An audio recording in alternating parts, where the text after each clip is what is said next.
नमस्कार दोस्तों, मैं प्राध्यापक विलास खैरनार। आज हम देखेंगे हिंदी योग भारती का पहला पद्य नवनिर्माण। नवनिर्माण के कवि हैं त्रिलोचन जी। सबसे पहले हम देखेंगे कवि परिचय। त्रिलोचन जी का जन्म 20 अगस्त 1917 को उत्तर प्रदेश के सुल्तानपुर जिले के कटघरा चिरानी पट्टी में हुआ। आपका वास्तविक नाम वासुदेव सिंह है। आप हिंदी के अतिरिक्त अरबी और फारसी भाषा के निष्णात ज्ञाता माने जाते हैं। पत्रकारिता के क्षेत्र में आप सक्रिय रहे। अपने काव्य क्षेत्र में परोक्ष धार्मिकता का समर्थन किया और नवसृजन करने वालों को प्रेरणा के स्रोत बने रहे। आपका साहित्य भारत के ग्राम समाज के उस वर्ग को संबोधित कराता है जो वर्षों से दबा कुचला हुआ है। आपकी साहित्यिक भाषा लोक भाषा के अनुप्राणित है। सहज, सरल तथा मुहारों से परिपूर्ण भाषा आपके साहित्य को लोकमानस तक पहुंचाकर जीवंतता भी प्रदान करती है। आपका निधन 2007 में हुआ।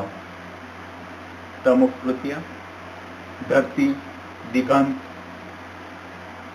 गुलाब और बुलबुल, उस जनपद का कवि हूँ, सबका अपना आकाश, कविता संग्रह, देशकाल, कहानी संग्रह, दैनंदिनी, डायरी आदि।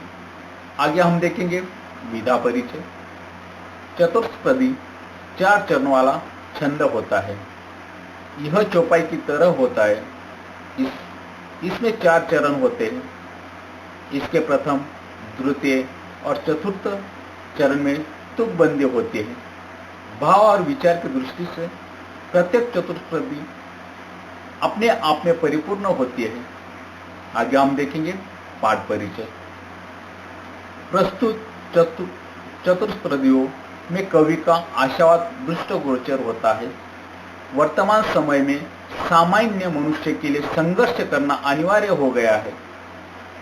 कवि मनुष्य को संघर्ष करने और अंधेरा दूर करने के लिए प्रेरणा देते हैं। जीवन में व्याप्त अन्याय, अत्याचार, विषमता और निर्भरता पर विजय पाने के लिए कवि बल और साहस एकत्रित करने का आह्वान करते हैं। न्याय करने के लिए बल का प्रयोग करना समाज के उत्थान के लिए श्रेयस्कर होता है। इस सत्य में भी कवि अवगत कराते हैं। कवि का मानना है कि समाज में समानता, स्वतंत्रता तथा मानवता को स्थापित करना हमारे जीवन का उद्दिष्ट होना चाहिए। अब हम काव्य पंक्तियां विस्तार से देखेंगे। तुमने विश्वास दिया है मुझको, मन का उच्छ्वास दिया है मुझको। तुमने विश्वास दिया है मुझको, मन का उच्छ्वास दिया है मुझको। मैं इसी भूमि पर संभालूंगा, तुमने आकाश दिया है मुझको। मैं इसी भूमि पर संभालूंगा, तुमने आकाश दिया है मुझको।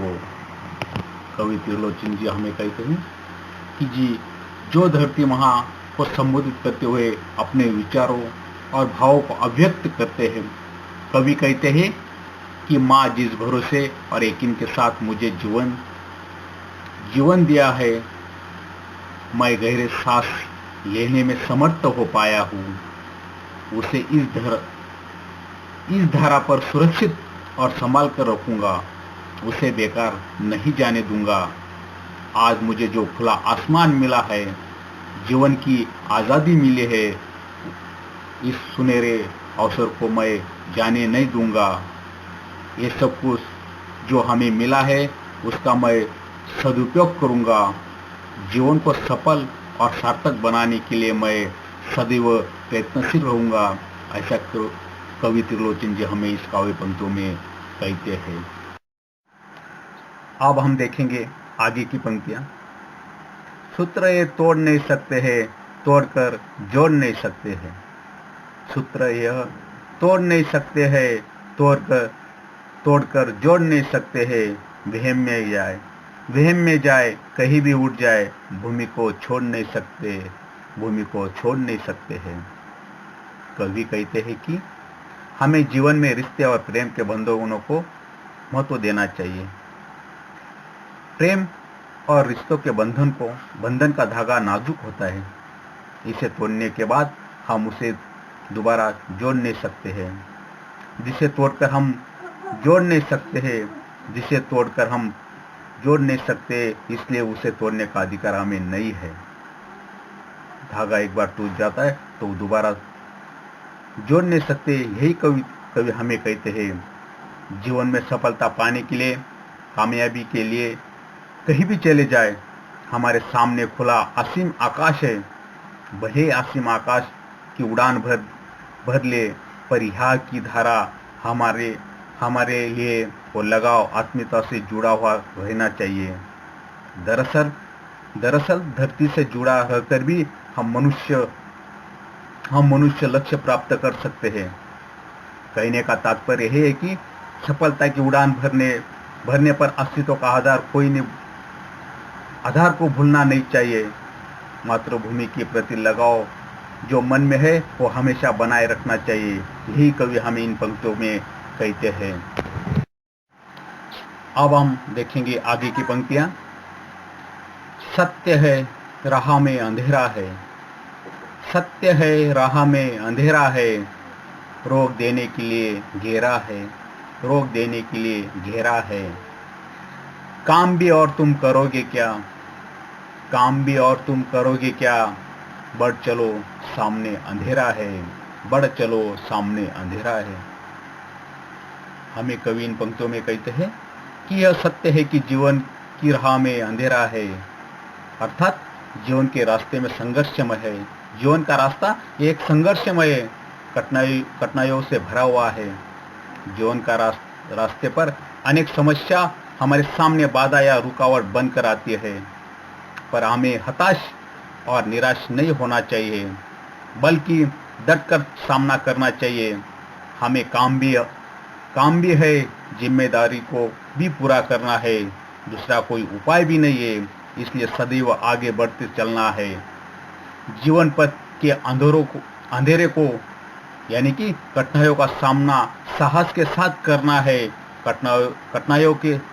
कठिनाइयों से डर के या हार नहीं मानना चाहिए।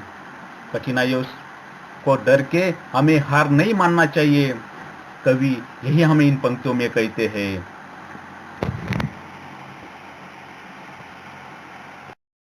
अब हम देखेंगे आगे की पंक्तियां।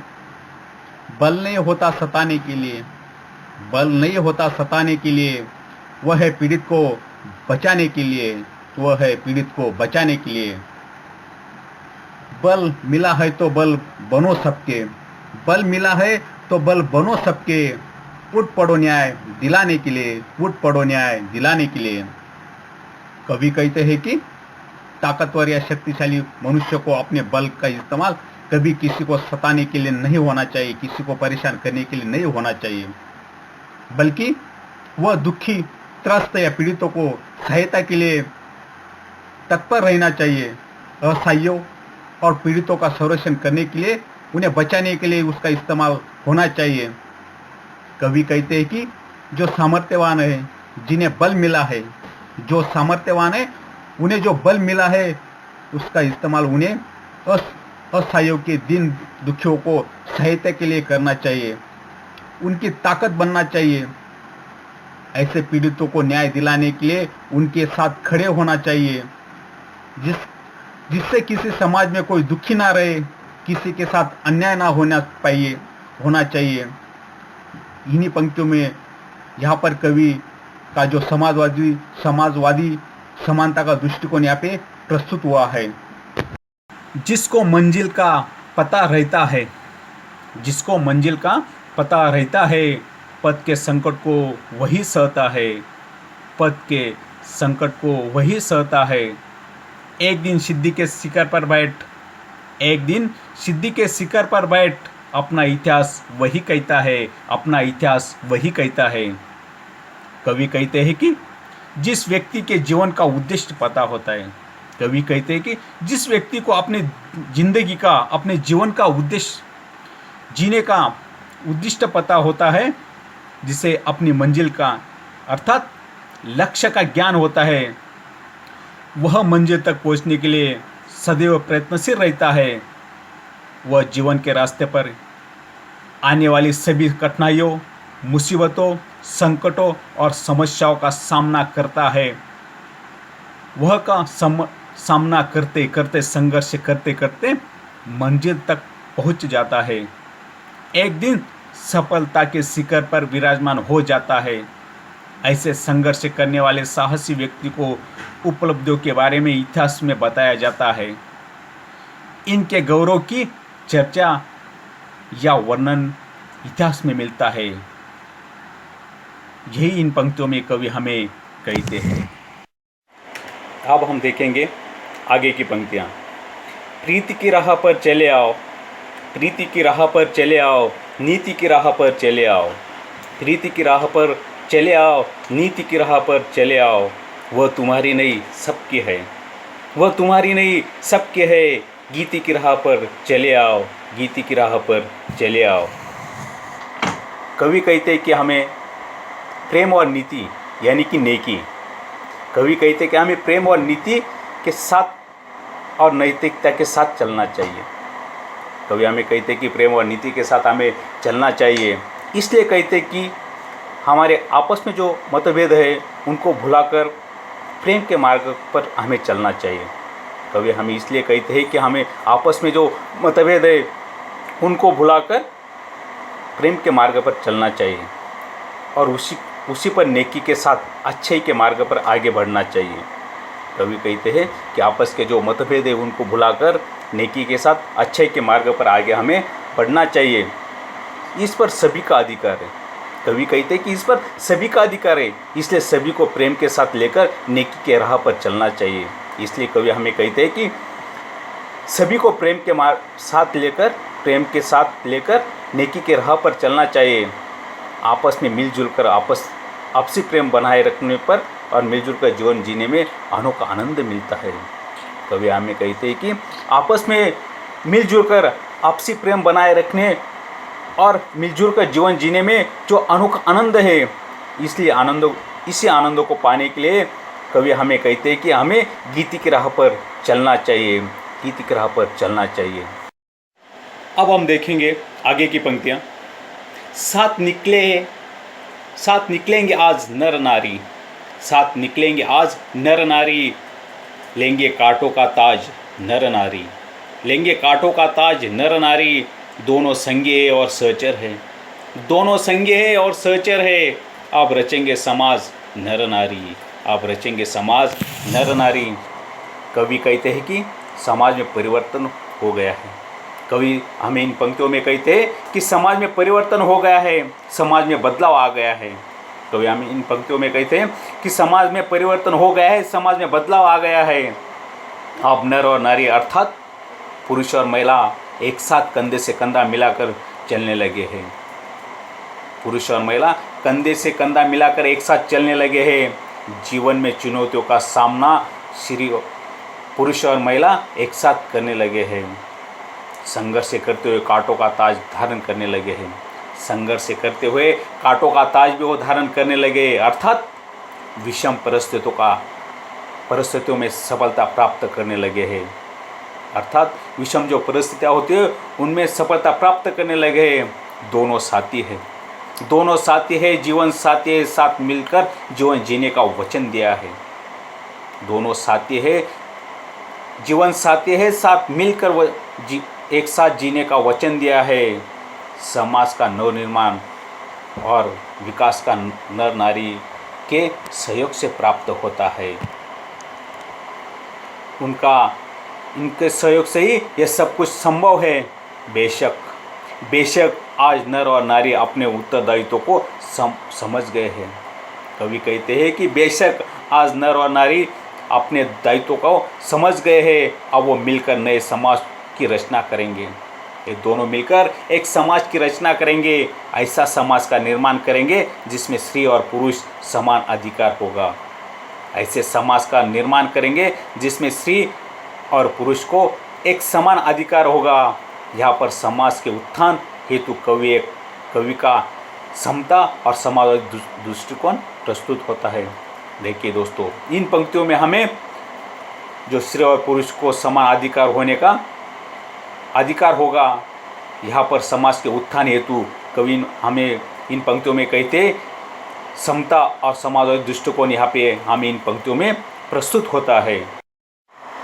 अब हम देखेंगे आखिरी पंक्तियाँ। वर्तमान बोला अतीत अच्छा था, वर्तमान बोला अतीत अच्छा था, प्राण के पद का मीत अच्छा था। वर्तमान बोला अतीत अच्छा था, प्राण के पीत का मीत अच्छा था। गीत मेरा भविष्य गाएगा, गीत मेरा भविष्य गाएगा, यो अतीत का भी गीत अच्छा था, वो अतीत का भी गीत अच्छा था। कवि हम इन पंक्तियों में कहते हैं कि संघर्ष करते समय मनुष्य को अतीत का जीवन अर्थात पूर्वजों का जीवन अच्छा लगता है। कवि हम इन पंक्तियों में कहते हैं कि संघर्ष करते समय अतीत का जीवन यानी कि पूर्वजों का जीवन अच्छा लगता है। उन्हें लगता है कि पूर्वजों को जो मिला है उन्हें संघर्ष करना ही नहीं पड़ा, उनका जीवन सुखमय था, उनकी अपेक्षा कम मेहनत में मिल गई है।